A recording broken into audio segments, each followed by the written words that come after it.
billion allegedly flowed into accounts linked to Najib, who denies any wrongdoing.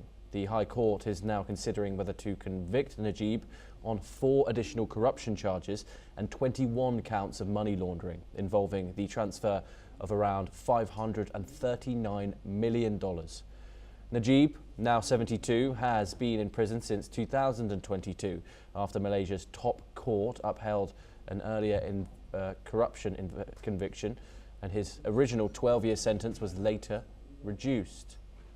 Joe Low remains at large and denies any wrongdoing, and the judge is expected to announce his decision later today.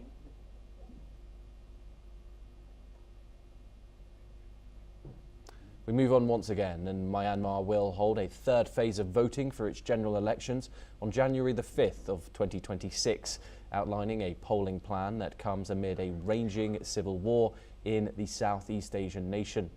The ruling junta party has said that the first 2 phases of voting are set to take place on December the 28th and January the 11th of 2026, covering a total of 202 townships out of a total of 330.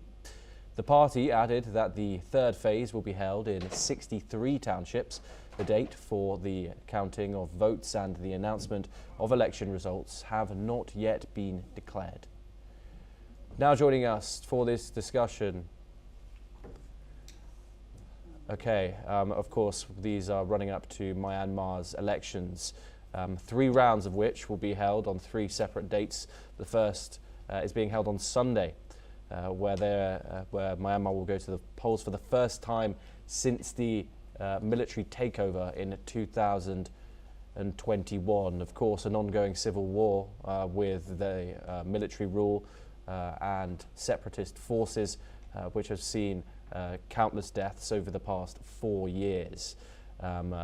Many human rights organizations have questioned the credibility and the realism that if these elections are going to be fair and they're going to be free. Those are the questions that are indeed being asked. We will, of course, bring you all of that news coming out of Myanmar on Sunday, when the first round of voting does indeed start. Of course, the first time Myanmar goes to the polls in 4 years since that military coup in 2021. The United Nations, among other international organizations, have raised serious alarms about the credibility of the election and even the capability to hold one, considering infighting going on in the country. Now, it's unable to understand if the military leader, Hyung, wants credibility. It's hard to see if this election will give him that credibility on the international stage. Of course, Myanmar has missed out on certain conferences and bloc meetings like the ASEAN conference, and it will be uncertain to see if this gives him any legitimacy. Okay, joining us now is Professor Rohan Gunaratne. He's an international affairs expert, and he joins us live from Singapore. Professor Gunaratne, thank you very much for joining us. We've got a 3rd date for the election in Myanmar, formerly Burma. Of course, it's the first time that the people of Myanmar will go to the polls. A lot of people are questioning the credibility of this election. Of course, the ruling junta party has said, indeed, it is going to be fair and free for the population. However, of course, questions are being raised. Do you think that this election will give the military junta that credibility that it wants on the international stage, which right now it certainly doesn't have? Thomas, it is a very difficult election because the military junta does not control most of Myanmar. Myanmar is now controlled by about 60 insurgent and terrorist groups that are active outside the capital and outside the major cities. But it is a good starting point because without elections, the military cannot continue. There is no credibility no legitimacy for the military. So I believe that this is the first step of many steps the military should take to restore the security and stability of Myanmar. What is most important is to give a chance for the political opposition, for the political parties to participate in the election process in Myanmar, where Myanmar will emerge in 2026 as a stable country. But of course, if military is unwilling to do it, Myanmar will remain in chaos. Yeah, of course. And of course, Ming Young Hlang, I'm definitely not saying that correctly, but of course leads the military junta party. Do you really think it's realistic that any opposition political movements or parties get any serious platform or voice going into this election? It is very difficult for them to participate because most of the opposition elements have joined with the insurgent groups. And so the participation of the opposition parties, opposition forces in this election remains very limited. So this election will not be a true reflection of what is happening on the ground, but it is certainly something that is important for Myanmar if Myanmar is serious of restoring stability, security, and peace in the country. Yes, indeed. Professor Gunaratne, stay with us as we move on now to some breaking news coming up next. And jailed former Malaysian Prime Minister Najib Razak has been found guilty of abuse of power today in the biggest trial yet in the multi-billion-dollar fraud scandal at the state fund 1MDB. Najib has been charged with 4 counts of corruption and 21 counts of money laundering for receiving illegal transfers of around $544.15 million from 1MDB. He had consistently denied any wrongdoing. Okay, of course, this is a huge breakthrough in that trial. Najib Razak has been found guilty of money laundering. A former Malaysian Prime Minister sentenced to 4 counts of corruption and 21 counts of money laundering. Okay, we're moving now, and metal bars have been installed over the windows of the Apollo Gallery at the Louvre Museum in Paris, where crown jewels worth $102 million were stolen in an October daylight robbery. Currently, bars are being added as an emergency security measure, and the move is part of a broader effort to address security gaps exposed by the heist. Now, according to reports, a mobile police unit has been stationed at the museum, and 100 additional surveillance cameras will be installed in the coming months. And meanwhile, the museum is also undergoing structural and security upgrades.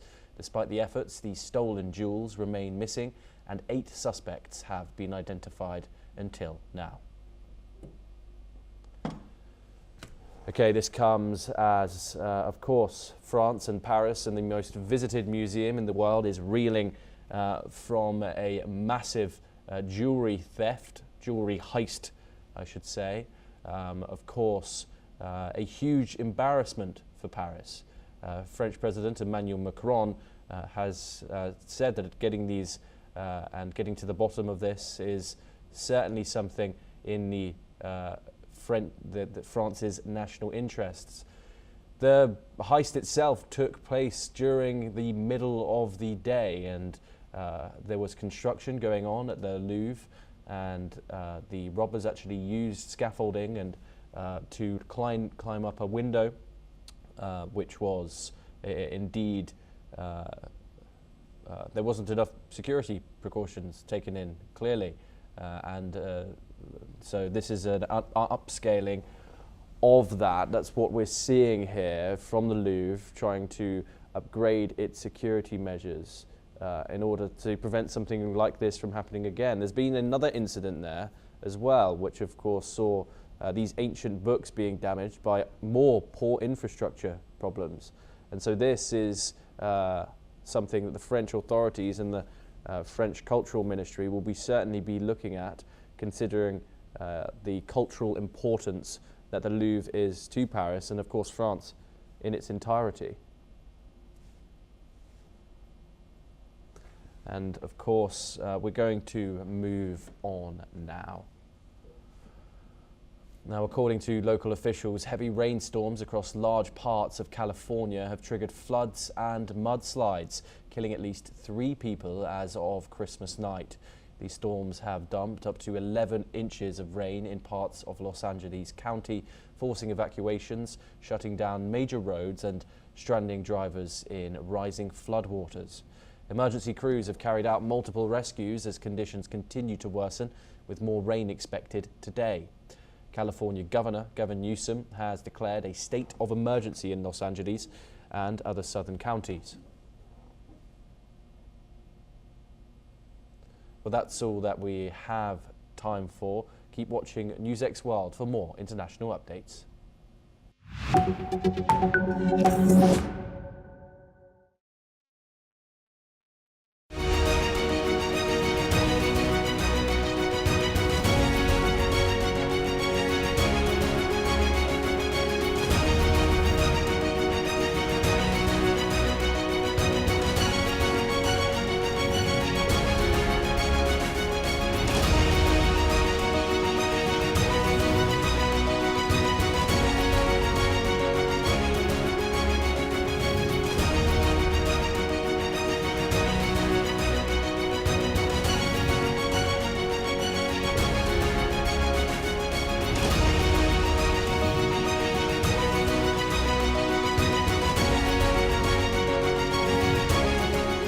In the midst of death, life persists.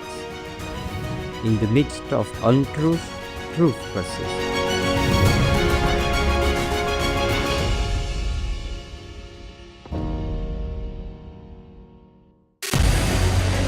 What we can do as the Interparliamentary Union to strengthen democracy, to promote human rights, to ensure that humanitarian law is respected. UN Security Council needs a makeover, a comprehensive reform, and India deserves a position there, a role there. Prime Minister Modi during Operation Sindoor made it amply clear that war has never been India's choice. We are with the side of peace. We are neither neutral nor indifferent. We are with peace. We would have dealt with the US a whole lot on trade and those kinds of things, and that's not as certain these days. So we have to go back and look at our European partners, our Asian partners. An opportunity to exchange, to have a dialogue, to have a debate on a different perspective on finding the solution of the conflict. First thing that is important to have a common ground, and that we do have with humanitarian laws and human rights, but also to say, okay, what does it mean for us as a country to act on these laws and how can we work together? When we realize that there's something wrong with democracy, the institutions and policies, values come together and we take stock, and it's possible then to improve and chart a new course for democracy. It's the people's right to self-determination, and if they want to be independent, they should be independent. We will not start a war against Greenland.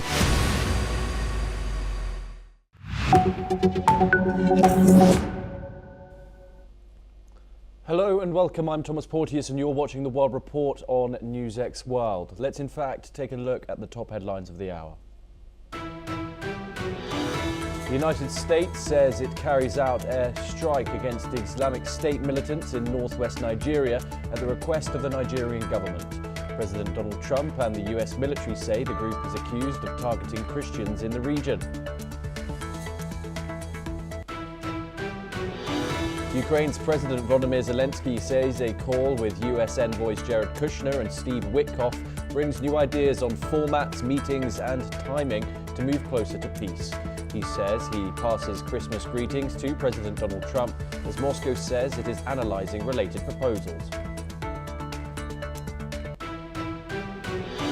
Japan's government approves a record $785 billion budget as Prime Minister Sanai Takaichi seeks to balance active spending with debt concerns. The administration says it aims to reassure investors amid rising bond yields and a weak yen by limiting new borrowing. South Korea's special prosecutor asks for a 10-year prison sentence for ousted President Yoon Suk-yeol over charges linked to his failed martial law bid. Prosecutors say he tried to block arrest in January by barricading himself inside the presidential compound. Myanmar says it will hold a third phase of general election voting on January the 25th as the country remains in civil conflict. State media says earlier voting phases can take place on December the 28th and January the 11th, covering most of the country's townships. North Korean leader Kim Jong-un says the country will keep developing missiles as he visits major munitions facilities, calling weapons production crucial for deterrence.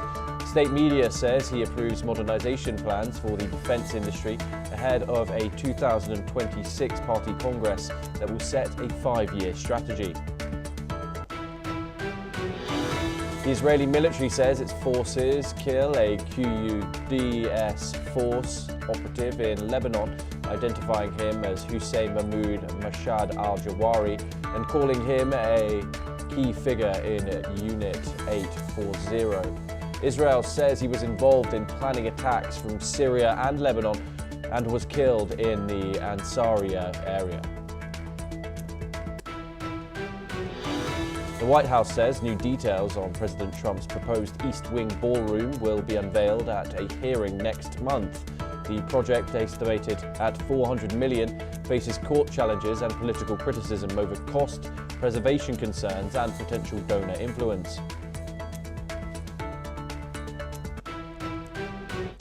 We start in Europe with our top story of the hour, and a US judge has temporarily blocked the Trump administration from detaining British anti-disinformation campaigner Imran Ahmed after he sued US officials over an entry ban and the threat of deportation. Ahmed, a legal permanent resident living in New York, says he feared imminent removal that would separate him from his wife and child, who are also both US citizens. This week, Washington imposed visa bans on Ahmed and 4 Europeans, including former French EU Commissioner Thierry Breton, accusing them of censoring free speech and unfairly targeting American tech giants. US officials say their presence could have serious foreign policy consequences, a claim that has sparked an outcry from European governments, who argue that such regulation makes the internet safer. US District Judge Vernon Broderick issued a temporary restraining order preventing authorities from arresting or detaining Ahmed until his case is heard and set a court conference for December the 29th. Ahmed named Secretary of State Marco Rubio and Homeland Security Advisor Kristi Noem in his lawsuit, saying his rights to free speech and due process are being violated. Okay, joining us now is Major General Rajan Kochar. He is an international relations and defense expert. He joins us live from New Delhi. What are your thoughts on this story? Of course, Donald Trump and his ongoing deportation plan. This judge has granted an injunction from blocking this blocking the United States from detaining a British anti-disinformation activist. Your thoughts on how the Trump administration has acted here, and does this set a precedent further down the line? Good morning, Thomas. I think it's a very interesting discussion right in the morning because it also concerns the freedom of expression, and it also impacts all the researchers and all those people who are into research or who are uh, into article writing. So I think as far as Trump is concerned, whether he's justified or not, it fits into the broader Trump revival of hardline tech nationalism. And I would qualify by saying that all tech policies, visas, sanctions, and national security are being increasingly merged, because that is what Trump administration has been aiming at. And disinformation is treated as a quasi hostile activity as far as the Trump administration is concerned, and especially when it is conducted by the civil society actors. So this case actually highlights two things. One is executive power in immigration and sanctions policy. Second is judicial oversight, protecting the due process and civil liberties, and for the people who are immigrants also. So I think it's a precedent also for tech activists also. They need to be careful, because it creates a chilling effect also in case they start engaging on global tech policies, engagement with the United States. Secondly, he is a British Yeah. citizen, or he is a British national. This also has inherent risks, because British or Great Britain is a close Five Eye intelligence cooperation ally of the Americans. So some kind of diplomatic fallout also one may see that. Secondly, a larger issue, weaponization of disinformation. So this case actually underscores. Dr. Kochar, I'm just going to rephrase something. Do you think sanctioning these activists and also tech campaigners undermine the democratic values that the United States continues to claim to defend? Definitely, because see, it directly impinges upon your expression of a particular point of view. And if your expression of that point of view is not in sync with the thinking of the administration, that doesn't mean that your voice can be muffed. So I think a very good question you have posed here is, because we must look at the larger issue of freedom of the press, freedom of expression, and civil liberty. So all these things are complementary with each other, and when Washington tries to project the image, outside the world, that it is a policeman for all these activities. If other countries indulge in these kind of activities, Washington is the first one to draw criticism. So they also have to look in-house to their own functioning. And I think this does not augur well for a vibrant democracy, one of the oldest democracies as far as the USA is concerned. Yes, Dr. Kochar, stay with us as we have further updates for our viewers, but this time coming out of the Middle East next. And the Israeli military says it has killed a member of Iran's elite Quds force in Lebanon. In a statement, the military identified the man as Hussein Mahmoud Marshad al-Jawari, describing him as a key operative in Unit 840, which Israel says plans attacks against Israeli targets from Syria and from Lebanon. The military said al-Jawari was assassinated in the area of Ansariya, though it did not provide details on how the operation was carried out. It released aerial video showing a strike on a vehicle, which it says shows the attack. Reuters has not been able to independently verify this or the location where the footage was taken, however, which is what we're showing you right now on your screen. Israel says al-Zawahiri operated under Iran's Revolutionary Guard Corps and was involved in Iran-directed activities against Israel. The killing comes amid nearly daily Israeli strikes on Lebanon, despite a US-backed ceasefire reached in November 2024, aimed at ending fighting with Hezbollah. There was no immediate comment from Iran or Lebanon on this situation. Dr. Kochar joins us once again. What more can you tell us about this QUDS and how significant is this militarily in the region? Thomas, extremely significant because Quds Force is Iran's external operation arm. There is a Republican force which is within Iran, and it takes over the security aspects of the government. And there is the Quds Force, which is the external operation arm, and it's responsible for Hezbollah coordination. Regional proxy warfare also is carried out through this military wing of Iran. And the third is that all the precision missiles and the UAV missions are coordinated by the Quds Force. This Quds Force is a highly trained organization, and it's got a leadership structure, and it works like you can say a semi-military force or a semi-army of a country. So Israel considers Lebanon as a Iranian forward operating theater.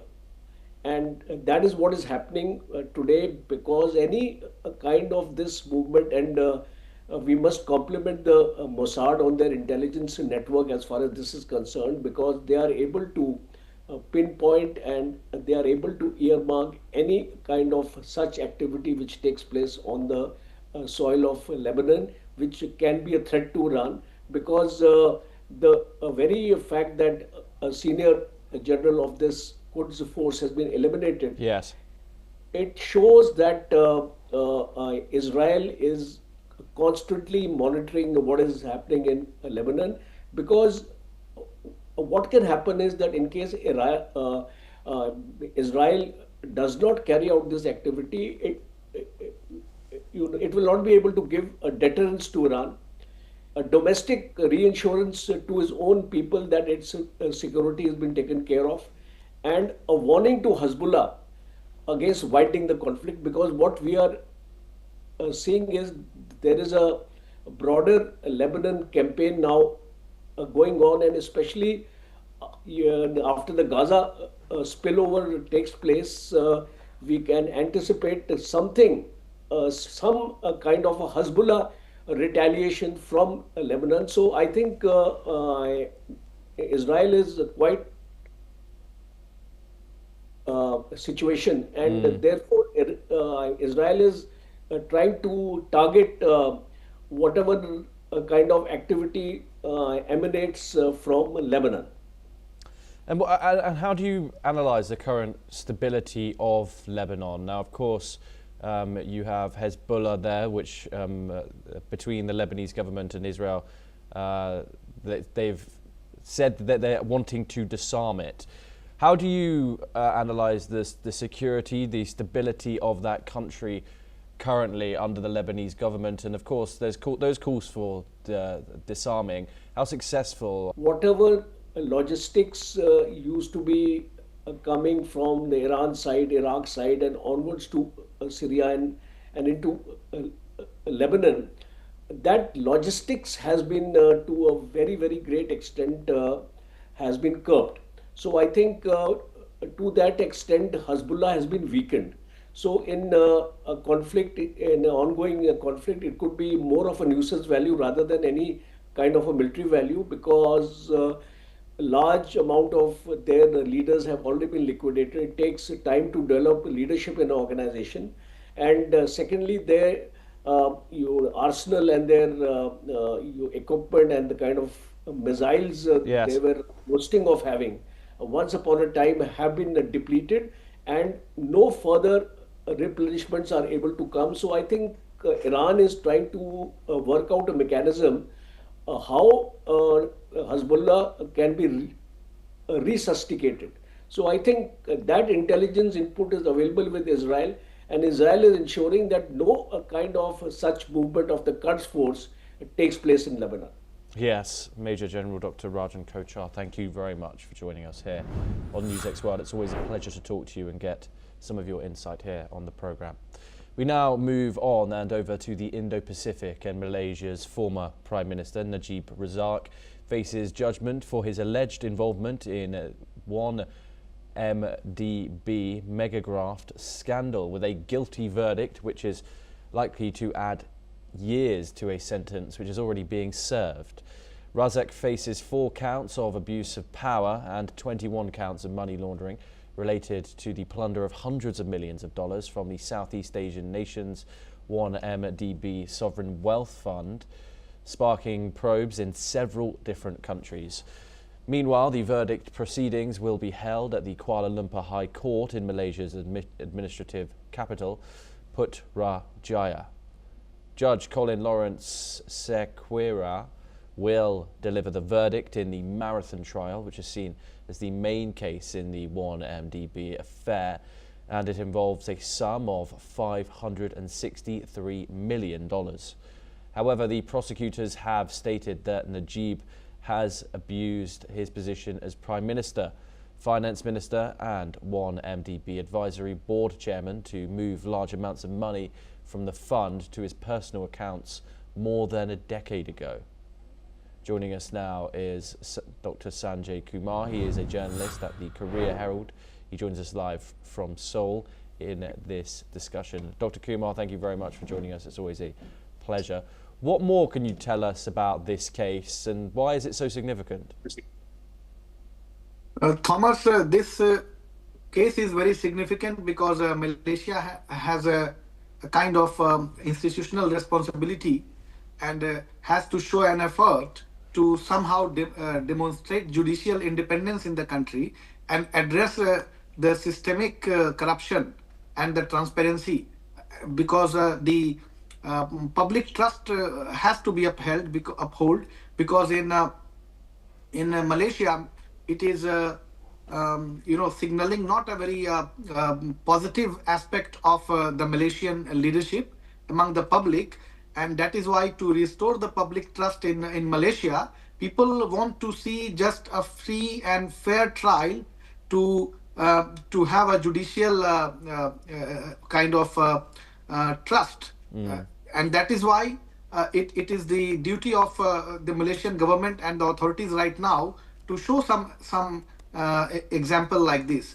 And as it is a matter of wealth accumulation and when wealth funds are involved, it does affect the national development, and the national development of a country like Malaysia can be implicated, and that is why Malaysian public is watching very closely the developments. Yeah. And can you tell anything to us about this man, the former Prime Minister Najib Razak, the man at the centre of this case? See, investigations had been ongoing, and the court still has to decide whether to arrest him or like what kind of proceedings they are going to take. It is still still very early to say, but the things are in legal system in public, and that is why any kind of misconduct, especially when I say misconduct, I am trying to say the financial misconduct. If he is found guilty in those misconduct, definitely he is going to face like very tough punishments. Yeah, this is right now we can say. Yes, Dr. Kumar, thank you very much for joining us. It's always a pleasure to talk to you here on NewsX World. We now move on and we stay in the region for our next story, but move east. And China has launched 3 new state-backed venture capital funds to invest in hard technology sectors, such as semiconductors, in a bid to strengthen domestic innovation. Each fund exceeds 50 billion yuan, targeting industries crucial for future growth and technological self-reliance. The move aims to reduce dependence on foreign technology with a focus on long-term industrial development. Meanwhile, the funds are being launched amid China's push for economic resilience and technological advancement. This new initiative underscores the country's commitment to strengthening its tech sector, especially in hardware-based industries, as it seeks to position itself as a global leader in tech. We move on to more news from China, and its Statistics Bureau has said that the size of the country's economy in 2024 was revised down on nominal terms. Official data shows China's nominal GDP stood at 134.8 billion yuan, or about $19.23 trillion. The revision puts final GDP 101.8 billion yuan lower than its preliminary estimates. Despite the downward adjustment, officials maintain a positive outlook. In July, China's state planner said the economy is expected to exceed 140 yuan in 2025. Well, that's all that we have time for. Keep watching NewsX World for more international updates.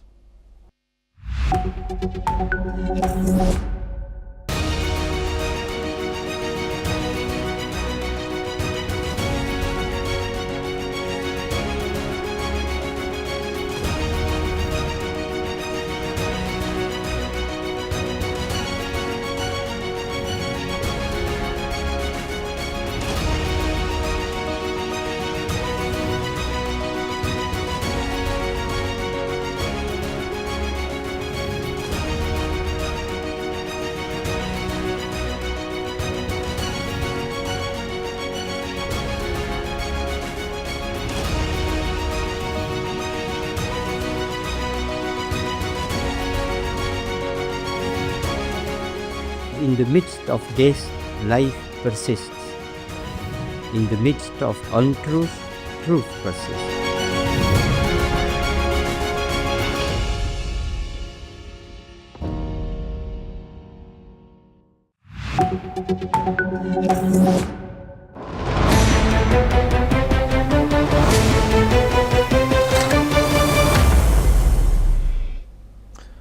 Hello and welcome back to NewsX World. I'm Thomas Porteous and you're watching Focal Length, where we get you a briefing on topics from across the world.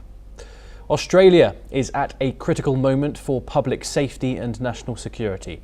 Following the deadly Bondi shooting, the Albanese government has announced a nationwide gun buyback scheme, the largest since the 1996 Port Arthur massacre. The programme will buy back banned and illegal firearms, introduce limits on ownership, tighten licensing rules, and further restrict certain gun types, with costs shared between the federal government and the states. But as the debate intensifies, questions remain. Is gun control enough in an era of online radicalisation, lone actor violence and digital extremism? And how should Australia balance civil liberties, technology and security? To discuss this, we are joined by Robert Potter, CEO of Internet 2.0, based in the Australian capital of Canberra. He is a visiting fellow at the Australian National University's College of Arts and Social Sciences and has led cybersecurity initiatives across Latin America, the Middle East and the Asia Pacific on behalf of the US State Department. Robert Potter is a leading voice on security, online extremism and digital threat mitigation.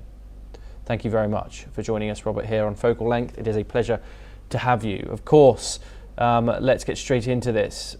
Following the Bondi Beach attack, the Albanese government has announced a gun buyback scheme after the tragedy that occurred just a week ago now, and drawing criticism both inside and outside of the government. What is your assessment of the Albanese government's move here? Well, the number of guns in Australia has been going up since the last gun buyback in the 90s. So there's a lot of good arguments for a new gun buyback to reduce the number of guns in circulation in Australia. I think it makes sense to do that. I think the criticism that it's getting is that it probably isn't going to solve the underlying problem with radicalisation in Australia. So presenting it as the only solution would be a mistake, but I certainly see buying back guns in Australia to be a reasonable measure that should be taken at the moment. And moving on, what does this programme mean for civilians across Australia, and how are people on the ground reacting to it? I think it's only going to impact a very few number of people. Australia already has very low rates of gun ownership, and per capita, so that is the number of guns divided by the number of people in Australia, the number of guns in Australia since 1996 is actually much lower now. So gun ownership is already very small, but getting guns off the street and reducing that number further is going to be an absolute benefit overall to safety in Australia. But I think the average person on the street isn't just calling for this problem to be fixed. They want to feel safe when they go to the beach. They want to feel safe when they're going to a synagogue or when they're going to church or going to a Christmas event. And there is this overarching fear of terrorism at the moment because the threat is real, and just taking guns off people isn't in itself going to fix that problem. Robert, this is the largest gun buyback since the 1996 Port Arthur massacre, which saw 35 people killed and 23 injured, which triggered a massive national gun buyback of over 650,000 firearms being destroyed.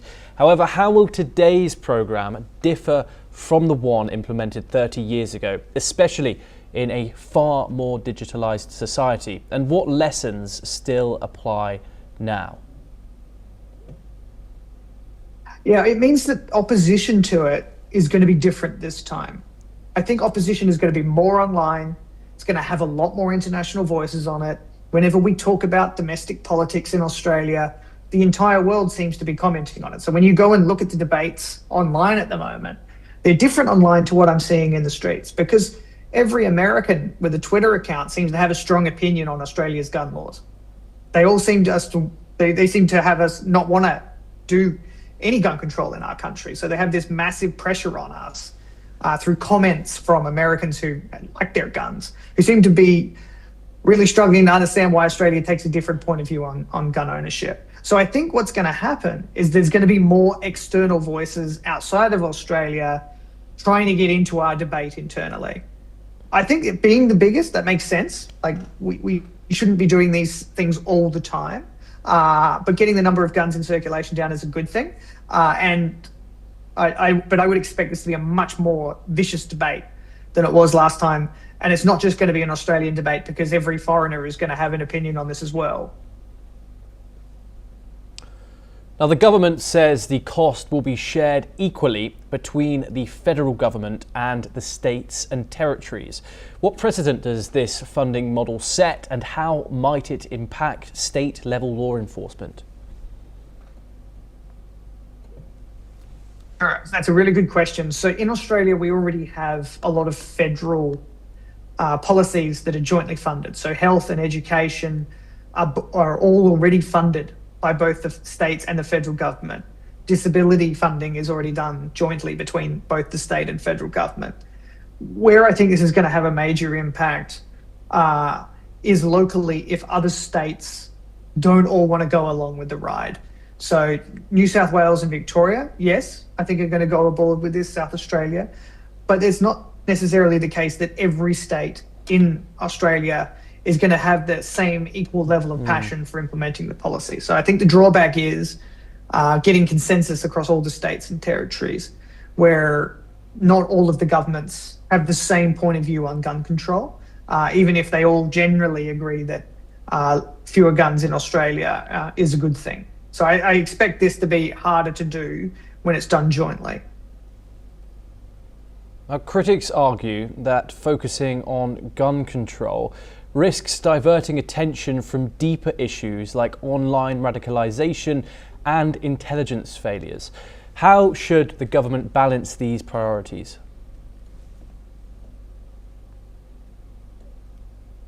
That's a really good question. I think that's fair criticism.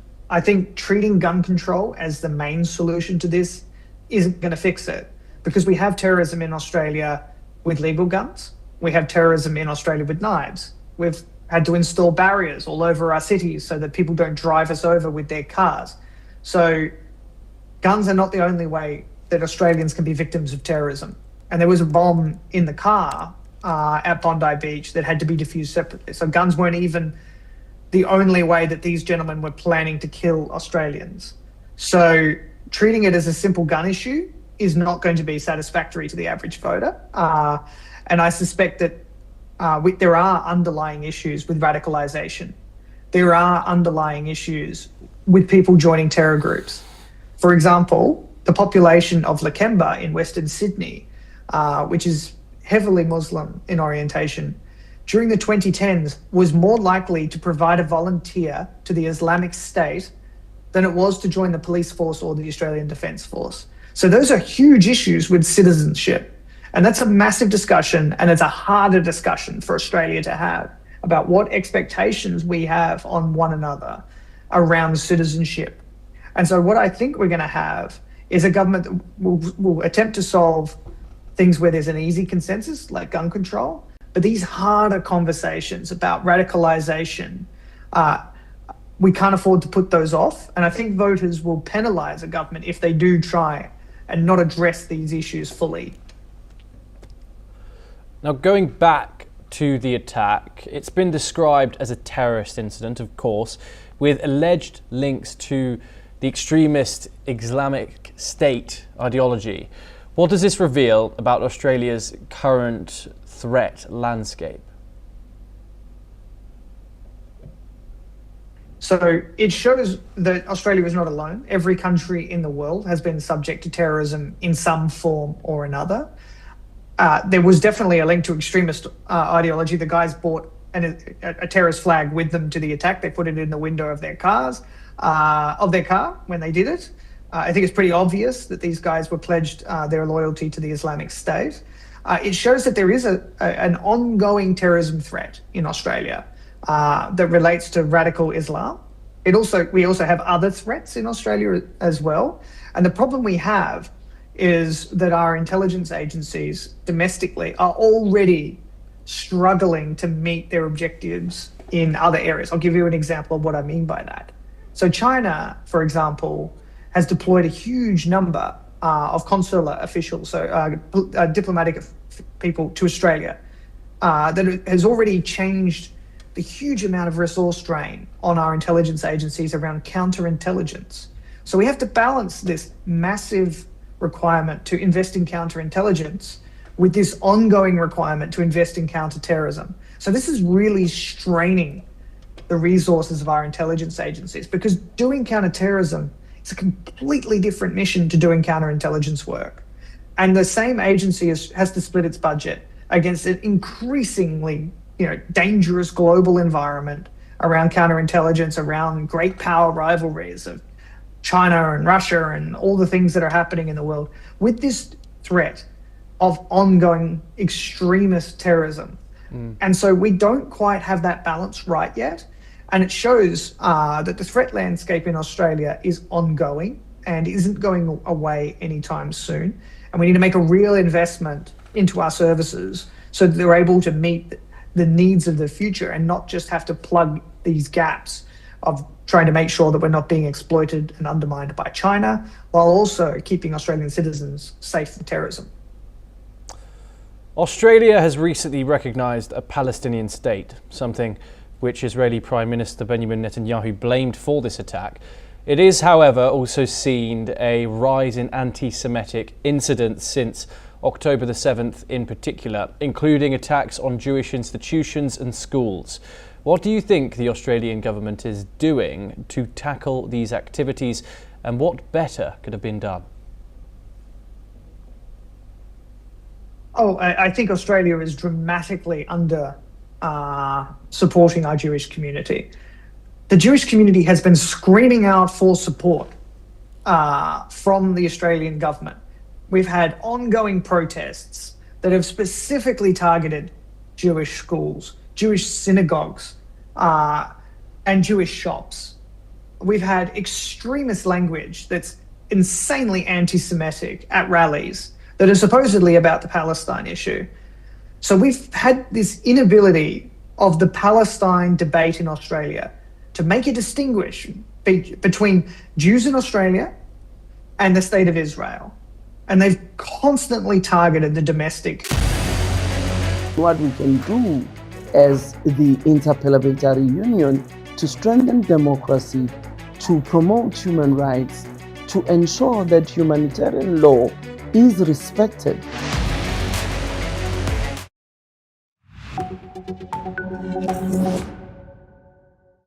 Hello and welcome, I'm Thomas Porteous and you're watching The World Report on NewsX World. Let's take a look at some of the top headlines this hour.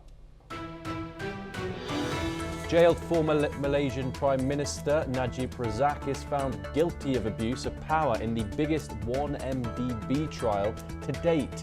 The verdict marks a major moment in the multi-billion-dollar corruption scandal and could have significant political impact.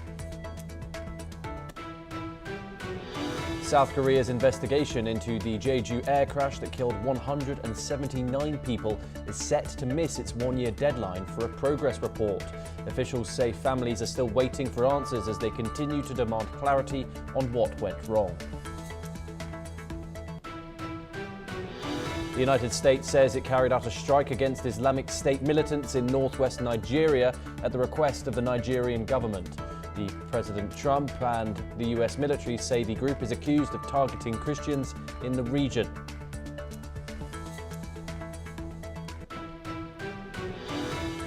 Ukraine's President Volodymyr Zelensky says a call with US envoys Jared Kushner and Steve Witkoff brings new ideas on formats, meetings and timing to move closer to peace. He says he passes Christmas greetings to President Donald Trump as Moscow says it is analysing related proposals. Meanwhile, Ukraine's Zelensky also says that he expects to meet Donald Trump in the near future. He says the planned meetings aims to advance discussions on ending the war.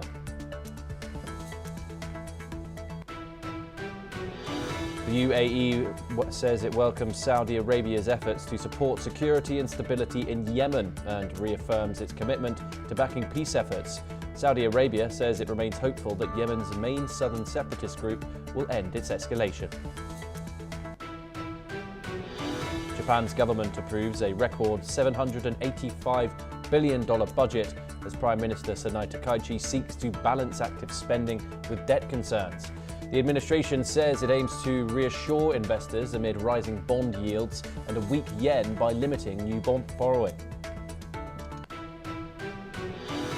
South Korea's special prosecutor asks for a 10-year prison sentence for ousted President Yoon Suk-yeol over charges linked to his failed martial law bid. Prosecutors say he tried to block arrest in January by barricading himself inside the presidential compound. We move to Europe first, and Ukrainian President Volodymyr Zelensky has said that he plans to meet US President Donald Trump in the coming days. Zelensky and Trump are seeking to align on a 20-point peace plan to present to Russian President Vladimir Putin. While the allies have agreed on most terms, several issues remain unresolved, including Ukraine's opposition to territorial concessions in the eastern region of Donetsk. Meanwhile, Ukraine's deputy prime minister has said that Russian overnight drones have damaged Slovakia, Palau and Liberia-flagged vessels in the ports of Ukraine's Odessa and Mykolaiv regions. The minister has added that there were no casualties, but the attacks caused power cuts in the Odessa region. Joining us now is Mati Zaweg, a geopolitical commentator from He joins us live from Tel Aviv. Mati, thank you very much for joining us here on NewsX World. Of course, the United States and Ukraine trying to align on a peace deal to present to Russian President Vladimir Putin. Now, in regards to the Biden administration, this wouldn't have been a problem to align. However, under Donald Trump, things are very much different. What do you think is going to be pushed by the US president in this meeting? Do you think he's going to keep up the demands for territory, or do you think Donald Trump will let Kiev choose its territorial integrity itself?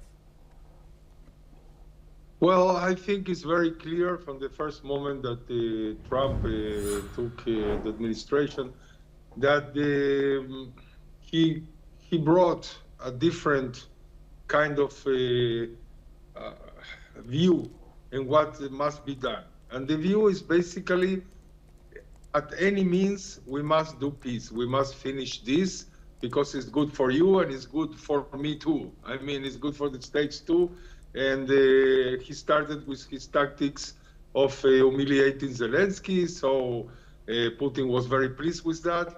But in the meanwhile, it has passed 1 year, 1 year of slowly conquers of the Russians on the ground, more and more villages and area and dams, etc. And they are circumvallating all the eastern parts and cities, big cities from Ukraine. And that's what continued to be. And in this last year also, it has been very clear what is the model on the ground, because the Russians are winning on the ground and the Ukrainians are winning tactical wins, hitting very hard all the drones industries and storage industries and tanks industries and refineries, etc., in the southwest part of Russia, and in Crimea, like 1.5 day ago, that they hit in Mirny, in the Crimean Peninsula, a place that storage all the new drones that the Russians are trying to build. From this point of view, I think that also Russia is an influx point of having too much collateral damage from their economy and for the continuation of this war. So maybe they are going to change their minds, but not the way they treat Ukrainians or being very generous, sitting on a ceasefire or a peace deal. So I think at this point, if Trump is clean, let's say, and he's coming equally for both sides, he's going to say to Putin, that's enough. I understood you continue all this year to conquer several territories. You must stop now, or else you are going to force me to go back to Biden's point of view of massively helping Ukraine against Russia and trying to get a better outcome in the future. So I think something maybe in the middle. They are going to meet maybe in the middle of this kind of views, and they are going to talk about a ceasefire limited maybe, that includes things that can avoid Russia for continuing all their damage on their territory, like in, I said, in Mirny, for instance, but you have in other places, like, for instance, inside Russia, all kinds of storage and places that have been hit very hard. And don't forget also that in the last days, important generals have been killed inside Moscow, and you never know where it's coming from. If it's really courageous, I don't know, planning of the Ukrainians, or it's a kind of internal thing that is happening on the highest level in Russia. They are, of course, blaming the Ukrainians. Yes, indeed. Matti, do stay with us as we have further news coming out of the Middle East this time for our next story. And the United Arab Emirates has expressed support for Saudi Arabia's efforts to bring security and stability to Yemen. This comes after the Southern Transitional Council, backed by the UAE, took control of much of southern Yemen, pushing the Saudi-backed government out of its headquarters in Aden. The STC, which was originally part of the Saudi-led coalition against the Houthi rebels, has now sought self-rule in the south. Saudi Arabia hopes that the STC will back down and pull back its forces from the eastern provinces of Hadramaut and Mara.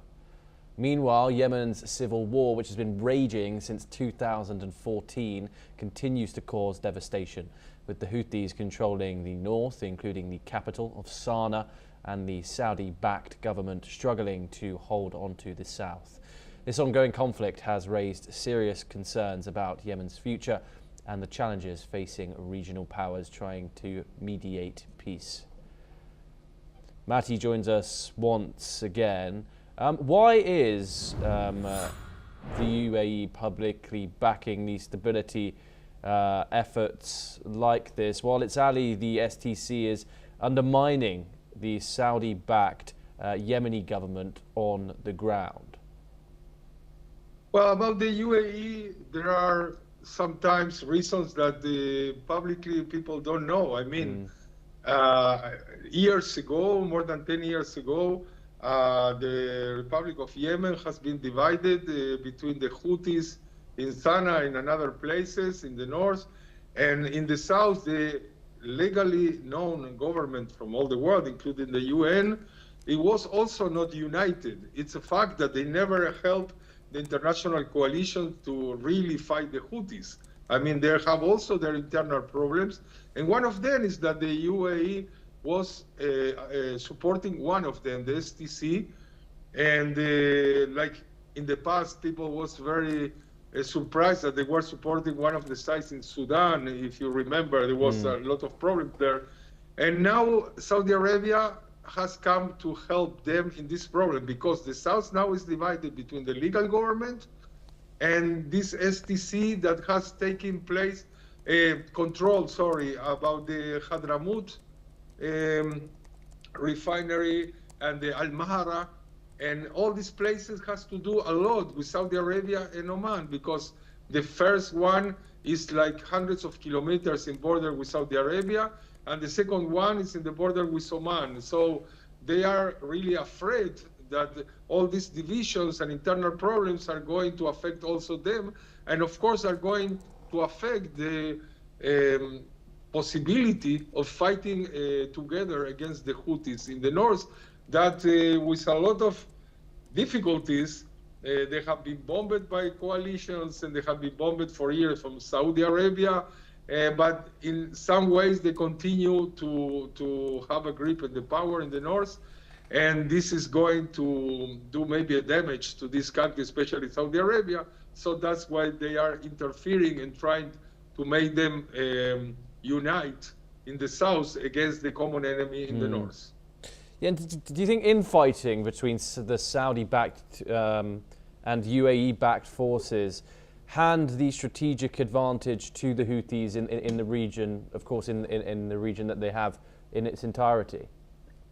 Because there is no vacuum. I mean, if you are going to fight between you, maybe someone is going to benefit from that, and this can be the Houthis. That, as I said, with all the problems, are still in some ways by sea or other means continue to receiving weapons from Iran or people that is related with Iran. And also, not every time the coalition is going to come and do a display of all the vessels and bombardment of the north. So if you add to this all what happened in the south, it's a real damage for the big powers in the area, which means Saudi Arabia, Oman, and UAE. But there is always a possibility that they will fight between them because we are talking about big money and oil. And if you know Yemen, I mean, they have nothing. There is a desert with oil and dates. So, you know, basically, of course, they have other things. But this is the main thing, as in Libya, maybe in other places, that if you take control of these places, so you have the power. So I hope that the Saudi efforts will bring some fruit in some accord between them. If not, it's going to be another civil war inside other civil war in a country that has been really castigated with all this. And Matti, of course, this war has been going on since 2014, 11 years. Do you think we could see diplomatic intervention here, or is the world simply fatigued with Yemen? Let's see what happened in the history. In these years, especially from 2015, Saudi Arabia has been bombing the Houthis from the air. So they didn't have a good outcome, because if you only bomb from the air and you are not on the ground, you are not going to have any exit to this movement. I mean, only doing damage. And this is really very strange that the South never really helped the international coalitions to fight effectively against the Houthis, only maintaining their borders, let's say, in some way. So, I mean, we have seen that also Trump and also Biden, they didn't really interfere with what's happening there unless American interests are on it. I mean, when they really were attacking all the ships in the sea, and they felt that they are going to do a real disruption of all the supplies to the world, even, not only in the area. So they interfere, and they did a kind of accord with the Houthis that they are not going to bomb the Americans. That was really incredible. I mean, they didn't get an accord that they are going to stop, but only not to damage the Americans. So this is a double standard, of course, but only an international coalition led by Trump and maybe UK and others are going to stop this. But also, if there is not going to be a real change in the two governments there, nothing good is going to come from there. Yes, Mati Zaweg, thank you very much for joining us. It's always a pleasure to speak to you on these matters. We now move on again, and the Department of Homeland Security has added 27 Ukrainian citizens to its database of detained foreigners and called it the worst of the worst. The database includes dangerous foreign criminals in the past 11 months by the Immigration and Customs Enforcement, a DHS agency that locates and deports illegal migrants. However, the list includes 27 Ukrainians, more from any other former Soviet state, who were convicted of robbery, fraud, armed assault, drug trafficking and sexual offences. The majority of the citizens on the list are from Latin American countries, which account for many illegal US immigrants, including several thousand Mexicans.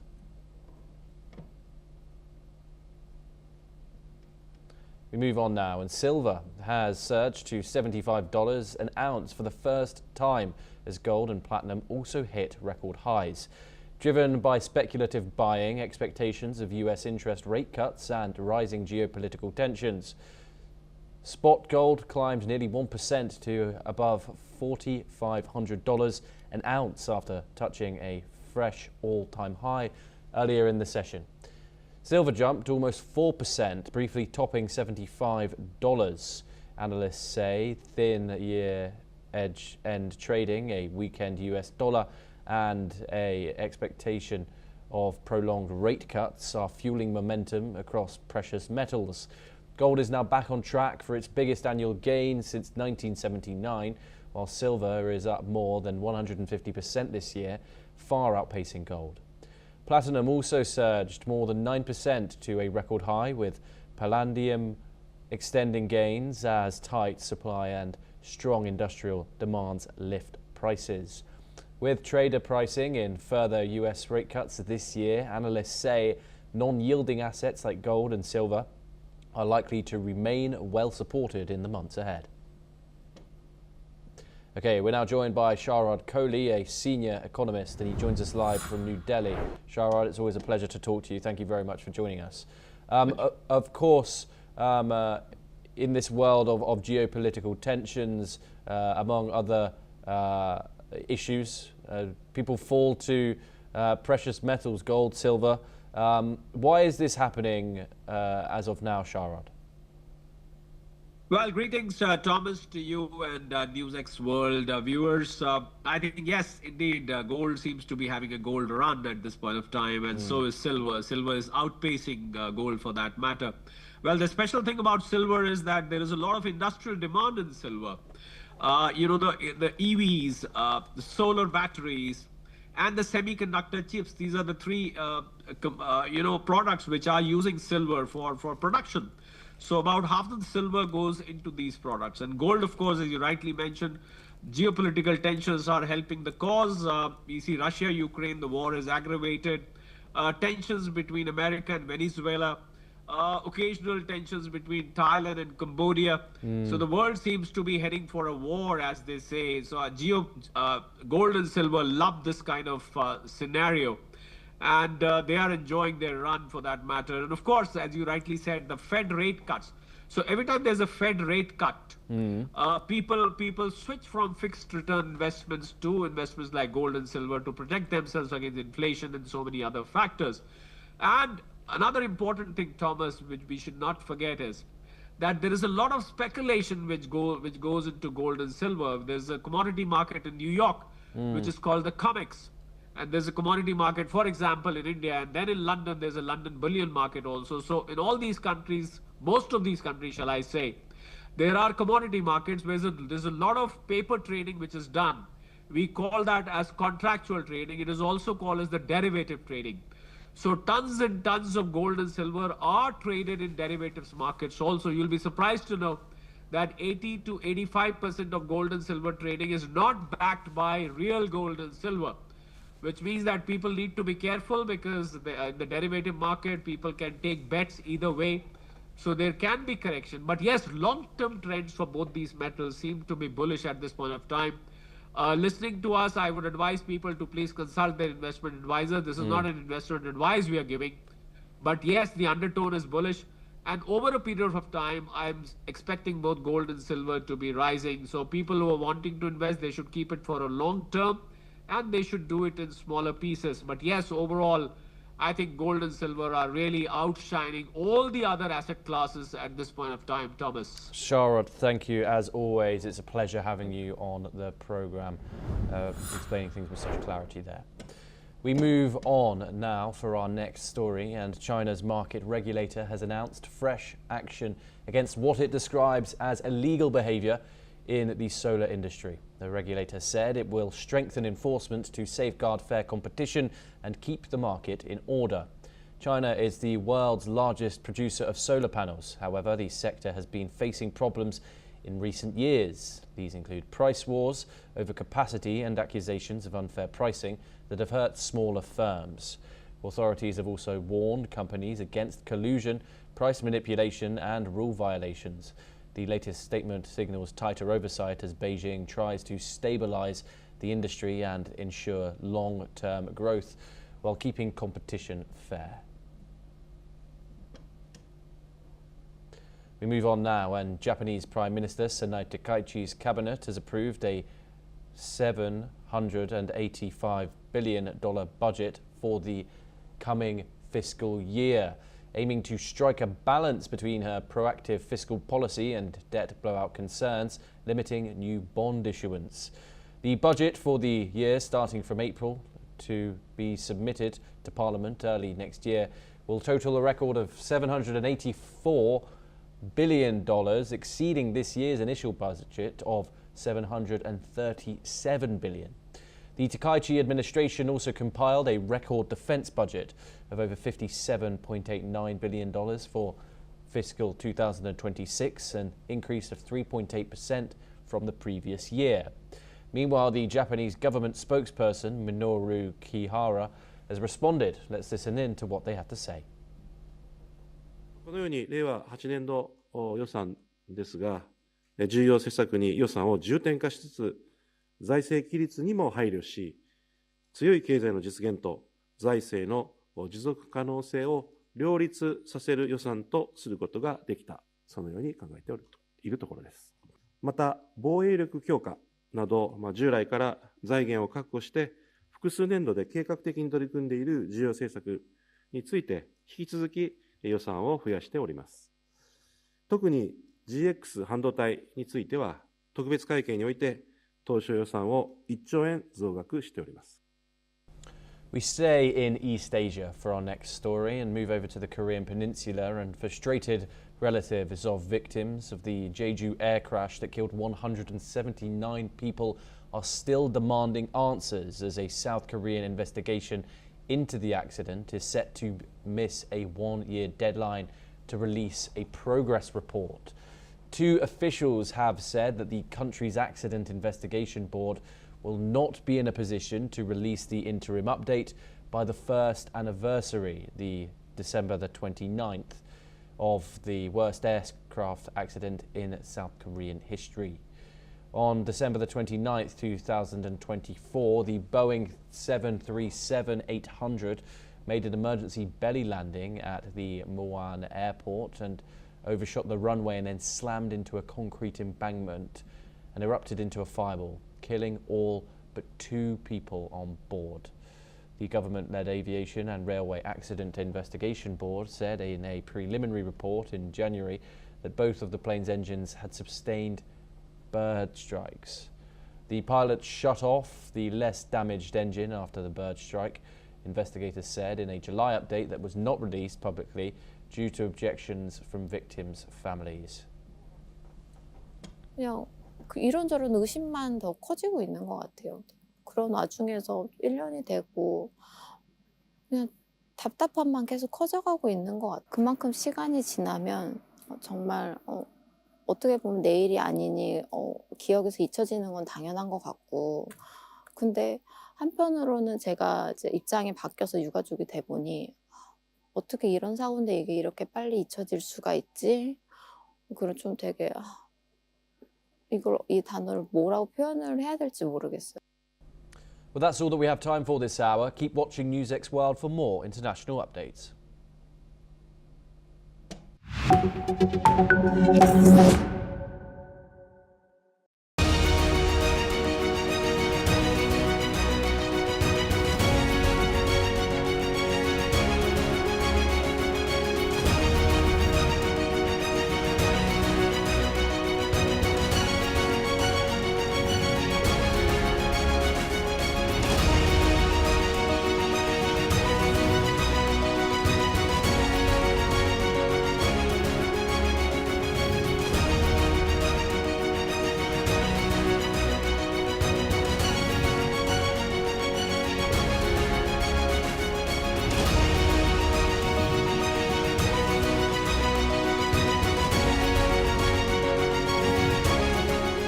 In the midst of death, life persists.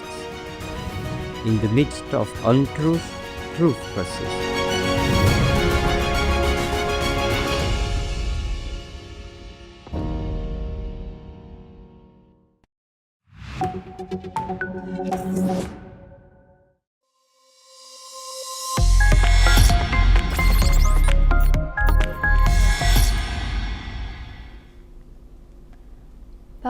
Hello and welcome. You're watching Trending Tech on NewsX World, where we bring you the latest tech breakthroughs, trends, and gadgets from around the world. Crypto crime is on the rise, and authorities are using advanced blockchain forensics to track illegal funds, uncover scams, and link digital wallets to real-world criminals. From ransomware to dark web markets, experts are analyzing public ledger data, recovering stolen assets, and helping businesses and law enforcement stay compliant with regulations. To talk about this, joining us now is Mr. Vasily Vidmanov, COO of AML Bot. Sorry if I'm pronouncing it right. AMLBot. Okay, thank you. And a leading compliance and blockchain analytics firm based in Prague. He specializes in using cutting-edge tools to trace crypto flows, de-anonymize wallets, and support investigations into money laundering, fraud, and cybercrime. Hi everyone. Hi. Very happy to be here. Thank you. Thank you so much for joining us, Mr. Vasily Vidmanov. Let's start. And also Merry Christmas to you. Merry Christmas to you all and all of the listeners or viewers. Yes, thank you very much. Now looking at this, cryptocurrency is often the news for scams and ransomware attacks. How big of a challenge is crypto-related crime today, and how do experts trace it? Yeah, sure. There was a notable increase in the overall illegal activity from 2023 to 2024. I think the estimated numbers were from 24 billion to almost 40 to 50 billion.